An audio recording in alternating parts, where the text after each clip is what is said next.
நிலக்கடலை, அதாவது கிரவுண்ட்நட்னு இங்கிலீஷ்ல சொல்லப்படுற இந்த நிலக்கடலை வந்து எவ்வளவு நல்லது அப்படின்னு சொல்லி ஒரு ஆர்டிக்கல் படித்தேன். அதை படிக்க படிக்க அவ்வளவு ஆச்சரியமா இருந்துச்சு. நீங்களும் அதை கேட்டிங்கன்னா கட்டாயமா டெய்லி கடலை எடுத்துப்பீங்க. இந்த கடலையும் கடலை எண்ணெயும் எவ்வளவு நல்லது, அதுல எவ்வளவு சத்துக்கள் இருக்கு அப்படின்றத பத்தி அவ்வளோ டீட்டெயில்டா போட்டிருந்தாங்க. இதுல வந்து நான் வந்து இந்த ஷார்ட்ஸ்ல முக்கியமான பாயிண்ட்ஸ் மட்டும் உங்களோட ஷேர் பண்றேன். அது என்னன்னா, பெண்களுக்கு வந்து அவ்வளவு நல்லதுன்னு சொல்றாங்க. கர்ப்பப்பை கட்டிகள், நீர்க்கட்டிகள், மார்பக கட்டிகள் இதெல்லாம் வராம தடுக்கும்.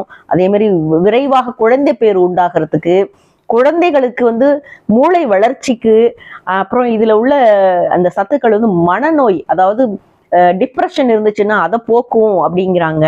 மன அழுத்தத்தை போக்கும் அப்படின்னு சொல்றாங்க. ஹார்ட்டுக்கு நல்லது. அதே மாதிரி இதுல உள்ள கொழுப்பு சத்து வந்து நல்ல கொலஸ்ட்ரால் அப்படின்னு சொல்றாங்க. நீங்க அந்த பெரிய வீடியோவை பார்த்து மற்ற விஷயம்